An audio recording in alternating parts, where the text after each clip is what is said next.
السلام علیکم پاکستان، میں ملک اسلان نوان نہایت اہم پیش رفت اور بڑی خبروں کے ساتھ آپ کی خدمت میں حاضر ہوں۔ آپ لوگ جانتے ہیں کہ اس ملک پاکستان کے حالات، لیکن جو چیزیں آپ نہیں جانتے شاید، میں وہ چیزیں آپ کے نوٹس میں لانے کے لیے آپ کی خدمت میں حاضر ہوں۔ ملک پاکستان میں کچھ بہت بڑے گریو کنسرنز ہیں جو مجھے آپ سے ڈسکس کرنے ہیں۔ اس سے پہلے کہ میں اپنی ویڈیو کا باقاعدہ آغاز کروں کہ اس ملک پاکستان کے اندر نجی سکول کے اندر ایک واقعہ پیش آیا ہے۔ کچھ طلبات نے اپنی دوست کو، اپنی بیچ میٹ کو، اپنی کلاس والے کو، کچھ بھی کہیے، بہت بڑی طرح سے، بہت بری طرح سے اس بیچاری کو مارا پیٹا ہے، اور قصور صرف اتنا تھا، ایک نشہ آور چیز ہے جو ان کے ساتھ شیئر نہیں کر رہی تھی شاید۔ تو والدین جس لیے بچوں کو سکول بھیجتے ہیں، یقیناً ان کا مقصد یہ نہیں ہوتا۔ اور اگر آپ اپنے والدین کی سٹرگل دیکھیں، ایفرٹس دیکھیں، اور اگر ان کو مد نظر رکھیں تو یقیناً آپ ایسی جسارت نہیں کریں گے، لیکن بچے ہیں، نادان ہیں، انہوں نے غلطی کی۔ سوالیہ نشان یہاں پر ادارے کی کریڈیبلٹی پر ہے، سوالیہ نشان یہاں پر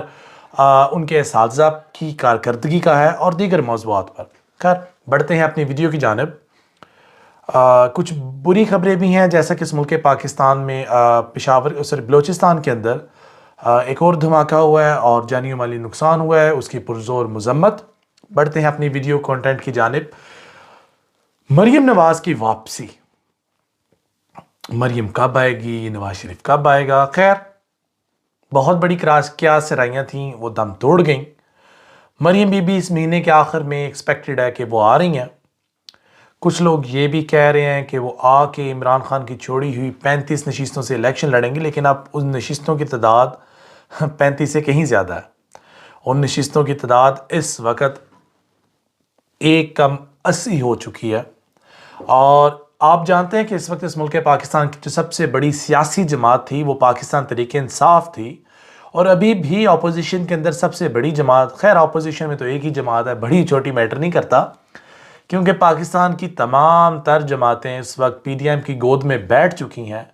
اور اگر وہ پی ڈی ایم کی گود میں بیٹھ چکی ہیں تو پھر یقیناً اس وقت اس ملک پاکستان کے اندر اپوزیشن کا عہدہ ایک ہی جماعت کو جاتا ہے، وہ ہے پاکستان تحریک انصاف۔ اور جب سے پاکستان تحریک انصاف نے اعلان کیا ہے کہ وہ واپس جا رہی ہیں، پہلے 34 نشستوں پر استعفیٰ لیا گیا، پھر 35 نشستوں پر استعفیٰ لیا گیا۔ 34 اور 35 بنتے ہیں جناب 1:80 نشستیں، کل نشستیں سے 155، باقی رہ گئیں 76،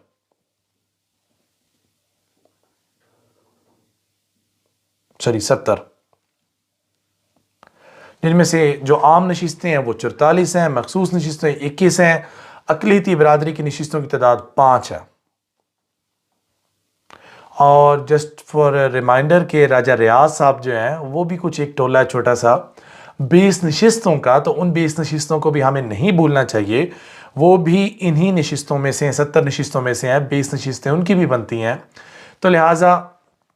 ٹیکنیکلی انہوں نے گراؤنڈ کراس نہیں کیا، فلور کراسنگ نہیں کی، تو ٹیکنیکلی الیکشن کمیشن کے اندر ان کے خلاف کوئی بات نہیں بھیجی جا سکتی، اور یقیناً راجہ ریاض صاحب کے پاس کچھ وقت موجود ہے جس کی وجہ سے وہ اس میں اسمبلی میں بیٹھ کر مزے لے سکتے ہیں اقتدار کے۔ خیر، come to the point, Pakistan Tehreek Insaf ابھی بھی، جیسا کہ میں آپ کو کہہ چکا ہوں، کہ بڑی اپوزیشن کی جماعت ہے، اور ابھی بھی ان کی نشستیں باقی ہیں، ابھی بھی پاکستان تحریک انصاف اسمبلی میں جا سکتی ہے، وہ ایک الگ بحث ہے، وہ ایک الگ معاملہ ہے، لیکن یہاں پر سوال ہے پاکستان مسلم لیگ نون کے جو سپیکر قومی اسمبلی ہیں ان کا،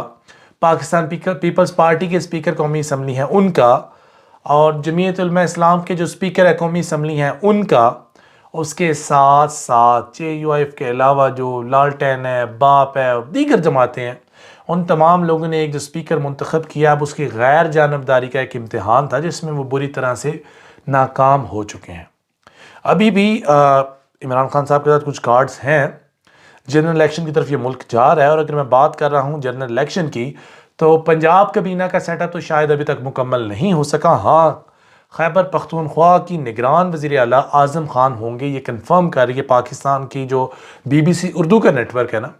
جو برطانیہ کے ٹیکنیکلی، لیکن بی بی سی اردو نام سے ایک پلیٹ فارم پاکستان میں بھی چل رہا ہے، اور اس کو کنفرم کر رہا ہے کہ جو اعظم خان صاحب ہوں گے وہ تحریک انصاف کے اپوزیشن لیڈر، جو اپوزیشنز کی جماعتیں ہیں، تحریک انصاف کی جماعتیں ہیں، سب نے مل بیٹھ کر جو ہے نا ان کا نوٹیفیکیشن نکال دیا۔ نوٹیفیکیشن ہمارے سامنے موجود ہے، ہم آپ کے ساتھ شیئر بھی کر دیں گے۔ باقی میں آپ سے بات کر رہا تھا کہ مریم بی بی کی واپسی پر نون لیگ میں اختلافات، اس طرف میں 1 منٹ میں آ رہا ہوں۔ اس سے پہلے کہ جماعت اسلامی اور پاکستان پیپلز پارٹی کے اتحاد کی باتیں ہم سن رہے تھے، اور اس اتحاد کی باتوں کے دوران جو جماعت اسلامی کے سربراہ ہیں ان کا ایک بڑا پیارا بیان سامنے آیا کہ اگر ہمارے ادارے غیر جانبدار ہوتے ہیں اور اگر وہ سیاست میں انوالو نہیں ہوتے تو شاید پاکستان پیپلز پارٹی اور پاکستان مسلم لیگ نون عجائب گھر میں بھی نہ ملے۔ یہاں پر ان کی بے بسی دیکھی جا سکتی ہے، اور مزید مجھے باتیں کرنے کا اور آپ کا وقت بگاڑنے کا کوئی شوق نہیں، تو لیٹس موو آن۔ میں نے آپ سے ویڈیو شروع ہوتے ہی بات کی کہ مریم نواز کی واپسی اور نون لیگ میں اختلافات۔ آپ ماضی کی باتیں دیکھ لیں، ایک چودھری نثار صاحب تھے، انہوں نے مسلم لیگ نون کی جو نائب صدر تھیں ان سے ٹکٹ لینے سے انکار کیا، اور اس کی بڑی وجہ بھی یہ تھی کہ وہ نہیں چاہتے تھے کہ جو بچے ان کے ہاتھوں میں پروان چڑھے ان سے ٹکٹیں جا کر مانگیں۔ ان کا یقیناً ایک قد تھا، ان کا ایک ظرف تھا، ان کا ایک مقام تھا، اور یقیناً انہوں نے اپنی جو ہے نا کریڈیبلٹی کے اوپر اور اپنی جو لائف سٹائل تھا اور جن کا مقام تھا، ان کی آپ کہہ لیں جن کی سیلف اسٹیم تھی یا جن کے معاملات تھے، انہوں نے اس کے اوپر ایک پارٹی کے ٹکٹ کو یقیناً ترجیح نہیں دی۔ اور یہ ایک شاید بہت بڑا ایک اچھا اقدام تو نہیں ہوگا بینگ اے پولیٹیکل پرسن، لیکن ہاں جب آپ اپنی کریڈیبلٹی کی بات کرتے ہیں، آپ اپنی انا کی بات کرتے ہیں، تو اس کے سامنے ایک پارٹی کے ٹکٹ کو اتنی بڑی بات نہیں۔ لیکن ماضی کے اندر یہ ایک واقعہ پیش آیا، اب موجودہ حالات کے اندر ایک اور واقعہ پیش آ رہا ہے۔ شاہد خاقان عباسی صاحب کے بارے میں خبریں مشہور ہیں۔ دیکھیں میں بارہا کہہ چکا ہوں کہ جہاں پر آگ نہیں ہوتی وہاں دھواں نہیں اٹھتا، اور یقیناً اس بات میں کچھ سچائی یا صداقت تو یقیناً موجود ہوگی۔ اب شاہد خاقان عباسی آنے والے دنوں میں کنفرم کریں گے تو یہ بات اتھینٹک ہوگی۔ باقی سیاست ہے، سیاسی اونٹ آج کل ہمارا ایک ڈسکو ڈانسر ہے جو کبھی بھی کس جانب بھی بیٹھ جاتا ہے، اٹھ جاتا ہے۔ جتنے تجزیہ نگار ہیں ان تمام کی باتیں جو ہے نا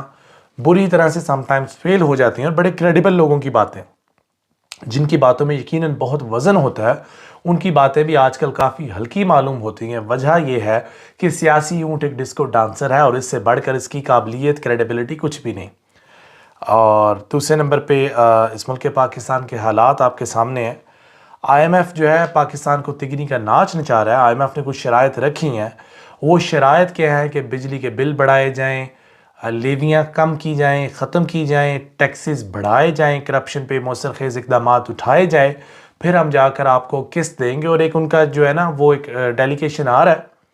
ایک ان کا وفد آ رہا ہے پاکستان کے اندر، اور جیسے ان کا وفد آئے گا وہ اپنی شرطیں لے کر آئے گا، یہ مانیں گے اور پھر بازی پلٹے گی، معاملات آگے جائیں گے۔ تو اب آنے والے دنوں میں دیکھا جائے گا کہ غریب عوام کو مزید کس طرح سے زہر دے کر مارتے ہیں اور کس طرح سے ان کا دم گھوٹ کر ماریں گے، یہ آنے والے دن ڈیسائیڈ کریں گے۔ لیکن افسوس صد افسوس، اس کے علاوہ میرے پاس کہنے کو آج کچھ نہیں۔ اس ملک پاکستان کی سیاست کا جنازہ پہلے ہی نکل چکا تھا، جمہوریت اور اس کی اقتدار پہلے ہی تباہ ہو چکی ہیں، پارلیمان اپنی وقت یقیناً کھو چکا ہے۔